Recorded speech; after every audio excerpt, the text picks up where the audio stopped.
ठाकुर जी को प्रणाम करने।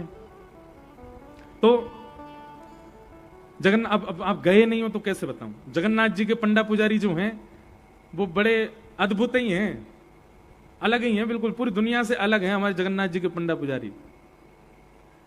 तो एक बार रामानुजाचार्य जी ने क्या किया, सारे पंडा पुजारियों को मंदिर से बाहर कर दिया। बोले आप लोग जो है अपनी मनमानी करते हो जगन्नाथ भगवान के साथ, हम वैदिक ब्राह्मणों के साथ जगन्नाथ जी की सेवा करेंगे। वैदिक ब्राह्मणों के साथ सेवा करने लगे तो श्री जगन्नाथ भगवान स्वप्न में आकर के रामानुजाचार्य जी से बोले, बोले सुनो, मुझे उन्हीं लोगों की सेवा बढ़िया लगती है। रामानुजाचार्य जी बोले, आपने वेद निर्माण करवाए, आपने नियम निर्माण करवाए, ये सब ग्रंथों में शास्त्रों में इतने नियम लिखवाए आपने, उन नियमों से हम आपकी सेवा करें, वो आपको भा नहीं रही है। तो श्री जगन्नाथ भगवान कहते नहीं, ये सारे उड़िया भक्त मेरे सामने मटक मटक करके हरि बोल बोलते हैं, मुझे बहुत अच्छा लगता है, मुझे बहुत सुख लगता है। ये जब अपनी दोनों भुजा उठा करके और हरि बोल करके नाचते हैं तो मेरे को बहुत सुख मिलता है, मेरे को उन्हीं से सेवा करवानी है। तो ना जाने कहां किसकी कैसी सेवा ठाकुर जी को बढ़िया लग रही है। सदन कसाई, वो तो मांस काट करके तराजू पे तोलता था और तराजू में एक तरफ भार की जगह शालिग्राम भगवान रखता था और उससे मांस तोलता था।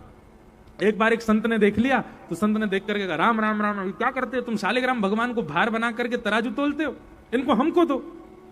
सदन कसाई भक्त था, उसने कहा भगवान मुझे नहीं पता था कि ये भगवान है, आप ले जाओ। पंडित जी ले गए विद्वान और पंचामृत से स्नान करा करके चांदी के सिंहासन पर बिठा करके बढ़िया चंदन लगा के माला वाला पहना के आरती की। रात्रि जैसे सोए तो शालिग्राम भगवान स्वप्न में आ गए, रोने लगे। पुजारी जी बोले क्या हो गया भगवान, आपको सेवा बढ़िया नहीं लगी? वो नहीं, हमको उसके तराजू में लुढ़कने में मजा आता है, हमको वापस वहीं छोड़ आओ उसके पास। वो तराजू जब तोलता है, वो उसमें जब हम इधर उधर लुढ़कते हैं तो हमको बहुत सुख मिलता है, हमको उसी के पास रहना है। तो ठाकुर जी को कहां क्या भा जाए ये ठाकुर जी जाने। लेकिन इसमें एक बात है, आप लोग प्रश्न करें तो महाराज जी फिर हम क्या करें, ठाकुर जी को तो कुछ भी भा जाता है। सदन कसाई तो मांस बेचता था, ठाकुर जी को वही भा गया। यहां पर सदन कसाई का मांस बेचना प्रधान नहीं है, वहां जगन्नाथपुरी में पंडा पुजारियों का हरिबोल बोल के मटकना वो नृत्य प्रधान नहीं है। सब जगह एक चीज की प्रधानता है, क्या? भोलापन, सीधापन, सहजता, सरलता, वो ठाकुर जी को ज्यादा प्रिय लगती है। आप जितने चतुर बनोगे ठाकुर जी उतने दूर रहेंगे, और आप जितने सहज, जितने भोरे, जितने सीधे रहोगे उतने ठाकुर जी को प्रिय लगोगे। अब भोला व्यक्ति तो कुछ भी कर सकता है, चतुर व्यक्ति को पता है कि क्या उचित है क्या अनुचित है, और भोले व्यक्ति को थोड़ी पता होता है। कर्माबाई के भक्ति में क्या है? भोलापन। एक कथा में सुनाया करता हूं कि एक बार एक शिकारी कहीं जा रहा था, तो जंगल में एक गुफा में एक संत बैठे थे, बैठ करके समाधि लगा के बैठे थे। शिकारी ने उनको देख लिया, उसको देख करके लगा कि मेरी मां कहती थी कहीं भी संत मिले तो संत के चरणों में कुछ प्रसाद भेंट करनी चाहिए। तो उसने क्या किया, एक हिरण को जाल में फंसाया और उस हिरण को लेकर के गया भेंट में संत के पास। संत के चरणों में जाकर के प्रणाम करके बोला, जय हो गुरुदेव, आपके चरणों में मेरा प्रणाम। संत के नेत्र खोले, कहो बेटा। बोले आपके लिए उपहार लाया हूं हिरण का, बढ़िया इसको आप बनाइए, इसको बढ़िया इसका मांस पकाइए, आप भी भोग लगाना, मुझे भी दे देना। और संत जो थे बेचारे हंस गए, हंस करके बोले, बेटा राम, अरे गहरे हिरण का भोग नहीं लगाते हम, हमारा हिरण तो अलग है। उसने कहा महाराज जी आप आज्ञा तो कीजिए, कैसा हिरण चाहिए? 12 सिंगा पकड़ करके लाऊं कि चितकबरा पकड़ करके लाऊं कि सांबर पकड़ करके लाऊं? कौन सा हिरण चाहिए बताइए, इस पूरे जंगल में मेरी सब जगह तक गति है। तो संत ने उसको सहज भाव से कहा, लिखो हमको कैसा हिरण चाहिए। बोले बताइए। बोले, बरहा पीडम नटवर वपु कर्णयो कर्णकारम विभ्रदवासः कनक कपिसं वैजयन्तीं चमालां रंध्रान्वेणो अधर सुधया पूरयन् गोपवृन्दै वृंदारण्यम स्वपदरमणं प्राविशद गीत कीर्ति। सबसे पहला हम जिस हिरण का भोग लगाएंगे वो मोर मुकुट पहनता है। शिकारी बोला, मोर मुकुट पहनने वाला हिरण? बोले हाँ जी। अच्छा, और? बोले कर्णयो कर्णकारम, अपने कानों में कुंडल पहनता है। शिकारी बोला ऐसा हिरण तो मैंने कहीं नहीं देखा, कुंडल वाला हिरण? बोले हाँ। और आगे सुनो, बोले क्या? पीली पीतांबरी पहनता है, गले में वैजंती माला पहनता है, पैरों में नूपुर पहन करके छम छम करते बांकी अदा से चलता है। और सबसे बड़ा गुण क्या है इसका? बोले क्या? बोले अधर पर वंशी रख के वेणु बजाता है। सब लोग इधर देखो, इधर देखो, सावधानी से सुनो। अब यहां पर बैठे हुए संत तो भगवान का वर्णन कर रहे हैं, पर सामने बैठा शिकारी इतना भोला है, उसको लग रहा है ऐसा कोई हिरण ही होगा। उसने मन में विचार किया, मैं ढूंढ के लाता हूं इसको। और गुरुजी आप चिंता मत करो, जब तक ये हिरण नहीं मिल जाएगा मैं भी कुछ नहीं पाऊंगा। सब जगह ढूंढा उसको ठाकुर जी, अब तो वो हिरण मिले ही नहीं। एक दिन बीत गया, 2 दिन बीत गए, 3 दिन बीत गए। 3 दिन में महाराज उसकी हालत ऐसी हो गई कि अब तो प्राण ही निकल जाएंगे। सामने हिरण आ जाते हैं तो भी बेचारा कुछ नहीं कहता। बोले नहीं नहीं, मेरे गुरुजी भी भूखे हैं तो मैं भी भूखा रहूंगा, वही हिरण चाहिए मोर मुकुट वाला। सब जगह ढूंढा लेकिन नहीं मिले। लेकिन उसकी ये इच्छा ठाकुर जी से जाकर के छुप गई। बैठा था एक वृक्ष के नीचे, गला सूख गया है, प्राण निकलने को हो रहे हैं भूख के मारे। और तभी क्या देखता है कि सामने कुंज में से त्रिभंग लली पीतांबरी पहने हुए, मोर मुकुट धारण किए, कानों में कुंडल पहने, गल अपने अधर पर वेणु का वाद करते हुए, ललित गति के साथ में चलते फिरते भय श्याम सुंदर उसके सामने आ गए। जैसे ही उसने श्याम सुंदर के रूप को देखा, देखते ही अपने गुरुजी की लेखनी देखने, मोर मुकुट भी है, कानों में कुंडल पहने, पीली पीतांबरी पहनी, गले में इसने वैजंती माला पहनी है, वंशी बजा रहा है, कहीं यही तो वो हिरण नहीं है? मानो वो जैसा दिख रहा है बिल्कुल। बोले यही है वो। अब ठाकुर जी आगे आगे चल रहे हैं, वो पीछे जाला पकड़ करके चल रहा है जिससे हिरण पकड़े जाते हैं। और थोड़ी दूर जाके उसने जाला फेंका, ठाकुर जी को उसमें बंदी बनाया और पकड़ करके अपने कंधा पर टांग करके ले गया गुरु जी के पास। गुफा के बाहर जाकर के चला, गुरु जी जल्दी बाहर आओ, आपका हिरण मिल गया। संत बोले पता नहीं अब कहां से कौन सा हिरण पकड़ के लाया होगा।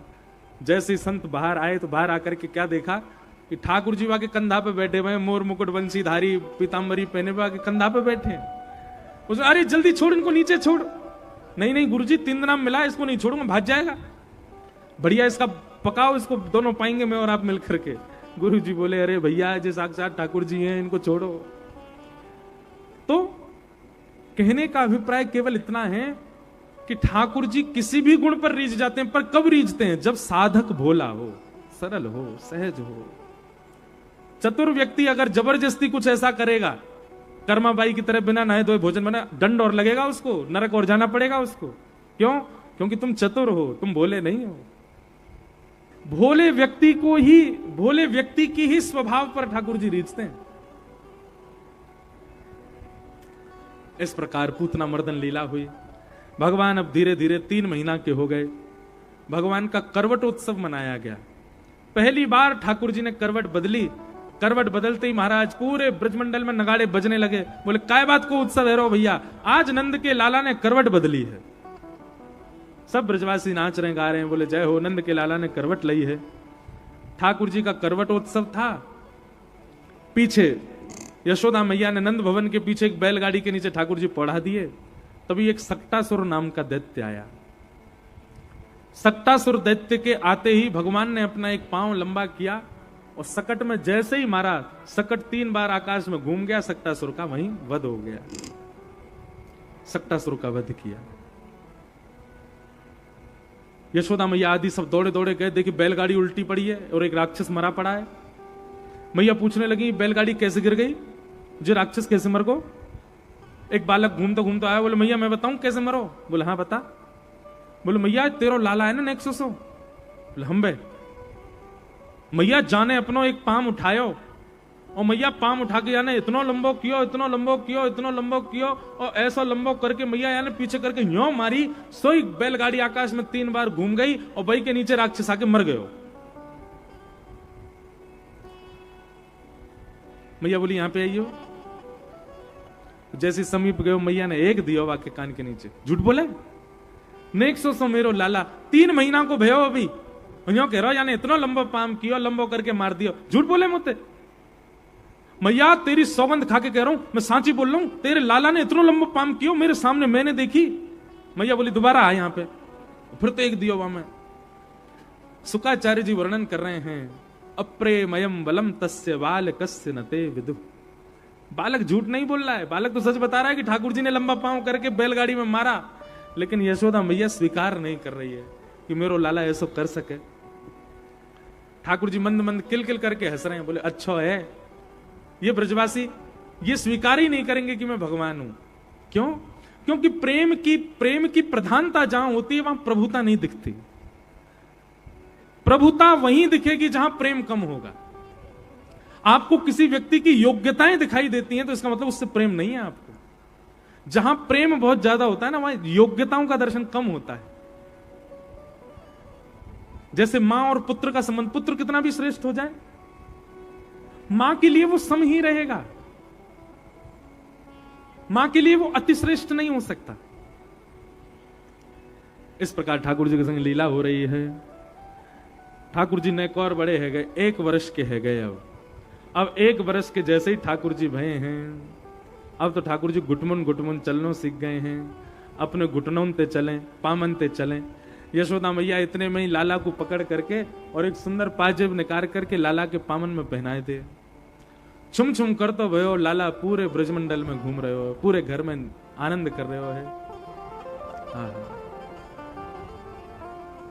छुम छुम बाजे पायलिया, छवि देख लावे कान्हा, मेरे घर आए लाला, मेरे घर आए। छुम छुम बाजे पायलिया,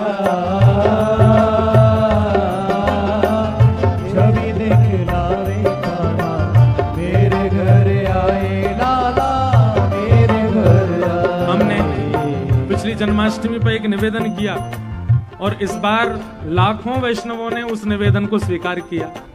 हमने निवेदन किया था कि अगली जन्माष्टमी पे सब अपने लाला को पाजेब पहने ही हो और कहीं से खरीद के मत पहने ही हो।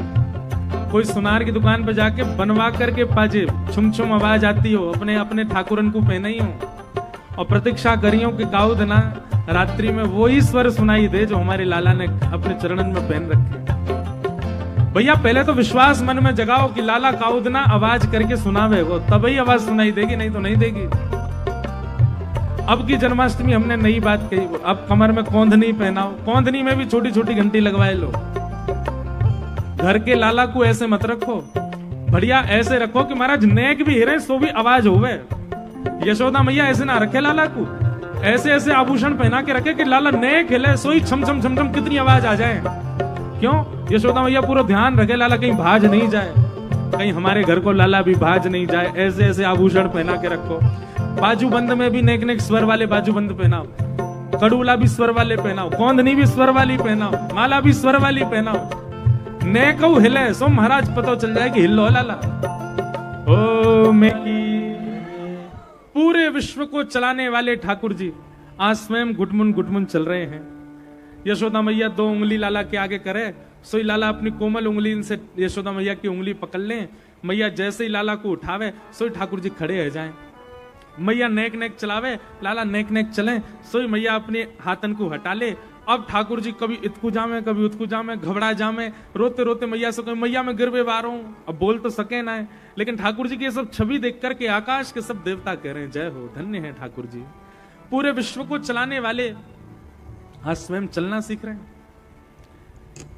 धीरे धीरे ठाकुर जी चलना सीख गए। अब ठाकुर जी बिना सहारे के भी नेक नेक धीमे धीमे अपने चरणन को आगे बढ़ा करके चल ले में। अब यशोदा मैया एक एक करके स्टेज बढ़ा रही है ठाकुर जी के। कैसे? ठाकुर जी को पकड़ करके मैया ले गई। अब कहां? बोले अब दहली पार करनो सीख लाला, अब तो चलना तो सीख गए हो। अब आजकल तो घरों में दहली होती नहीं, पुराने मंदिरों में भी मिलती हैं, ऊंची ऊंची दहली होती है। यशोदा मैया लेके गई लाला को और मैया तो दहली लांग जाए। अब ठाकुर जी देखे लाला आजा। सो ठाकुर जी पहले तो दहली देखें जी कैसे लांगू में, अपने पाम उठा में। अब मैया के समान लंबे तो है नहीं, तो एक पाम उठा में और ऊपर जैसे ही रख दें दहली के, तो नीचे वाला पाम जो है खिंच जाए। सो ठाकुर जी रोने लग जाए। आहा कितनी सुंदर छवि है ठाकुर जी की। धीरे धीरे मैया ने नेक नेक ठाकुर जी को सहारो दियो कि नेक चढ़नो सीख गए। अब 2-4 दिन में ठाकुर जी दहली पे चढ़नो तो सीख गए। अब मैया कह रही है पल्ली पार उतर लाला। तो ऐसा है कि जहां ते ठाकुर जी चढ़ रहे हैं वहां से दहली ऊंची कम है, पल्ली तरफ जहां उतरनो में गहरी बहुत ज्यादा है। तो ठाकुर जी चढ़ तो गए। अब चढ़ कैसे चढ़े, आंख बंद करके सब लोग इमेजिनेशन करो, उसका रूप देखो।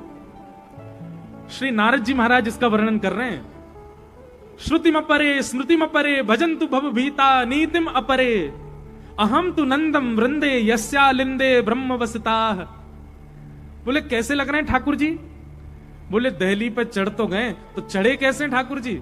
जैसे बिस्तर पे कोई पेट के बल लेट जाए, ऐसे ठाकुर जी दहली पे लेट गए ऊपर, और लेट करके अपने बाम चरण को नीचे लटका रहे हैं, और नीचे लटका के दहली हाथन से पकड़ के धीरे धीरे धीरे धीरे ठाकुर जी नीचे सरक रहे हैं कि पामन को पृथ्वी जैसे स्पर्श होगी तो सोई हाथ छोड़ दूंगा तो नीचे आ जाऊंगा।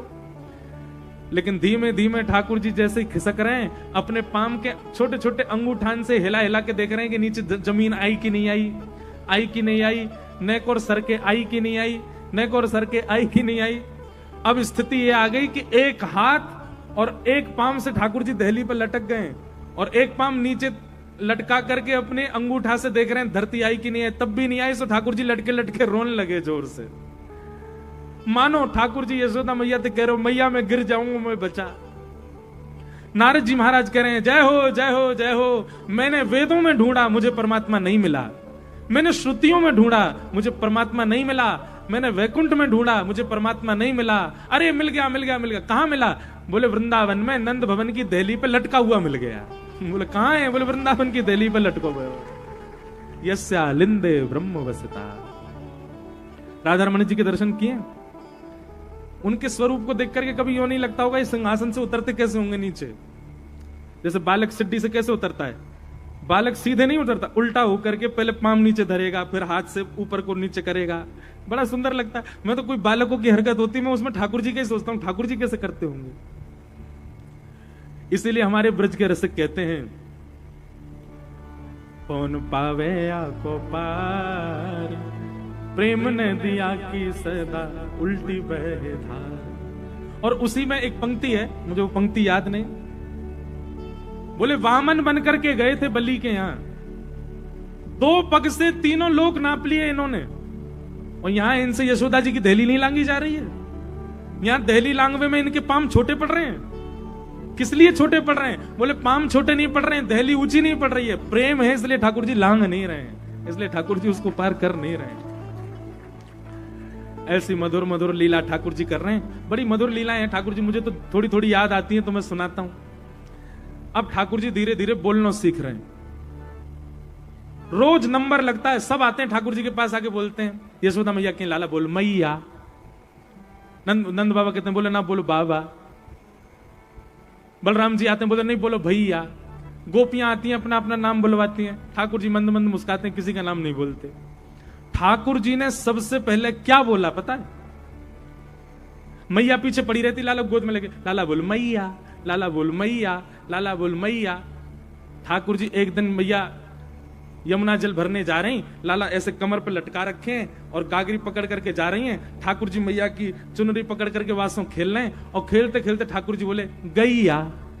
सबसे पहले शब्द ठाकुर जी ने कहा बोलो गैया, बोलो गैया मैया की।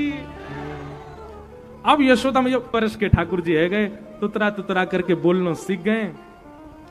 एक दिन मैया की गोद में लेटे हैं और मैया से कह रहे हैं, कहा चंद्र खिलौना ले हूं सो मैया मोरी, चंद्र खिलौना ले हूं। सब लोग गाओ। चंद्र खिलौना ले हूं सो मैया मोरी, चंद्र खिलौना देवन को देव को हुए ब्रह्म में घेरेगा। सो चटक मटक सो ठाकुर तीनों लोकन मुंह में आए। सो चटक मटक सो ठाकुर तीनों लोकन मुंह में आए। सो चटक मटक सो ठाकुर तीनों लोकन मुंह में आए। सो चटक मटक सो ठाकुर तीनों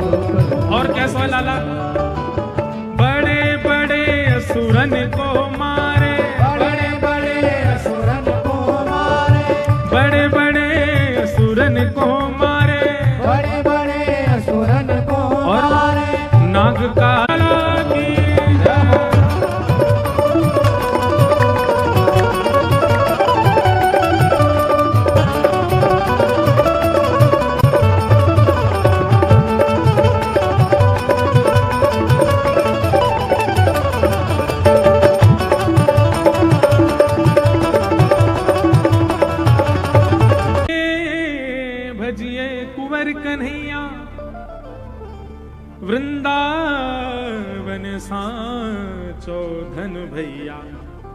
हरिराम व्यास जी कहते हैं, कनक कूट को टिक लग तजिए भजिए कुंवर कन्हैया। वृंदावन को आप कब पहचान सकते हो? ध्यान से सुनना। मेरू पर्वत के समान, कनक यानी कि स्वर्ण। अब मेरू पर्वत के समान स्वर्ण तो हमारे पास नहीं है, पर एक प्रकार से ये मान लें तो जितने भी संसार में आसक्ति जन्य हमारी भाव हैं, जहां जहां भी हमारी आसक्ति है, इन सबके प्रति आसक्ति का जब तक त्याग नहीं कर दोगे तब तक आप वृंदावन को समझ ही नहीं सकते। श्री हरिराम व्यास जी स्पष्ट कहते हैं, आपकी एक स्थान में भी आसक्ति है तो आप वृंदावन को पहचान नहीं पाओगे। जब तक सब जगह से आसक्ति आपकी निरासक्त नहीं हो गए तब तक आप वृंदावन को पहचानने में असक्षम हो। कनक कूट कोटिक लग तजिए, जब तक इतना बड़ा त्याग नहीं करोगे, भजिए कुंवर कन्हैया, ठाकुर जी को भजो सबको त्याग करके, तब कमा पाओगे किसको? बोले वृंदावन सांचो धन भैया, तो वृंदावन मिले।